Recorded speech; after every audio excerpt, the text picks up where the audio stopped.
আসসালামু আলাইকুম, ওয়েলকাম করছি যুবরাজ খান আবির। আশা করি সবাই ভালো আছেন। বার্সেলোনা এবং ব্রুসিয়া ডর্টমুন্ড একটা বিগ ম্যাচ। উয়েফা চ্যাম্পিয়ন লিগের কোয়ার্টার ফাইনালের প্রথম লেগ বার্সেলোনা এবং ব্রুসিয়া ডর্টমুন্ডের। ম্যাচটা হবে হচ্ছে বার্সেলোনার ঘরের মাঠে, যার জন্য বার্সেলোনা অবশ্যই এক্সট্রা একটা অ্যাডভান্টেজ পাবে, একটা পাওয়ার পাবে। তারপরেও বার্সেলোনা যে ফর্মে আছে, সেটা হোক অ্যাওয়ে হোক হোম, এটা কোনো ম্যাটার করতেছে না।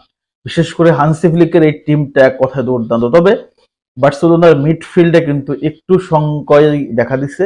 সেটাতে যদি দেখি, দানি ওলোমো তার সাথে ক্যাসাদো কিন্তু ইনজুরির কারণে আসলে খেলতে পারতেছে না। এটা হচ্ছে বার্সেলোনার সবচেয়ে বড় কনসার্নের জায়গা। বিশেষ করে মার্ক ক্যাসাদোর কথা বলতে হবে।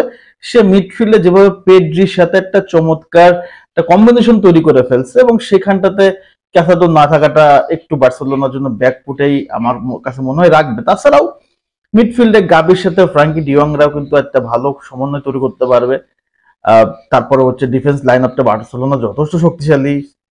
আক্রমণ ভাগ Raphinha, Lamine Yamal, Robert Lewandowski, Ferran টরেসরা, এক কথায় হানসি ফ্লিকের এই টিমটা রিয়েলি দুর্দান্ত ব্যালেন্স, এবং যেভাবে রেগুলারলি পারফরমেন্স করতেছে, ম্যাচ বের করতেছে, এই টিমটাকে নিয়ে আপনি আসলে বাজি ধরতেই পারেন।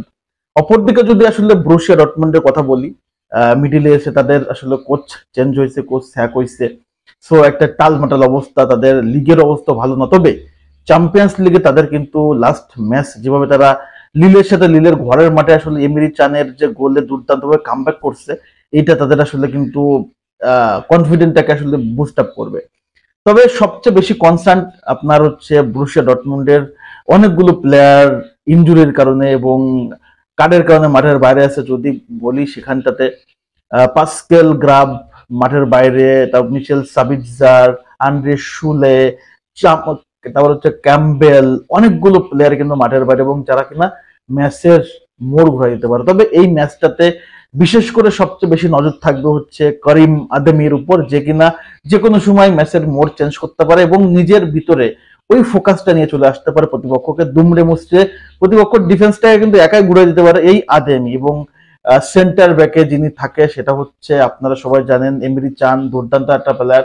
তাছাড়াও কিন্তু তাদের ব্রুসিয়া ডর্টমুন্ড আর একটা প্লেয়ার কথা বলে গেছি, সেটা হচ্ছে সোল্টার ব্যাক। সেও কিন্তু দুর্দান্ত একটা প্লেয়ার, বাট সেও কিন্তু আসলে খেলতে পারতেছে না। এই যে অনেকগুলো প্লেয়ার না থাকার কারণে ব্রুসিয়া ডর্টমুন্ডের একটু সমস্যা। তারপরেও চ্যাম্পিয়ন্স লিগে তারা কিন্তু লাস্ট সিজনে ফাইনালিস্ট ছিল, এবং তারা কিভাবে আসলে কামব্যাক করতে হয়, প্রতিপক্ষের মাঠে যে ডমিনেট করতে হয়, সেটা কিন্তু তারা দেখাইছে, এবং এটা কিন্তু তারা আসলে করে দেখায়।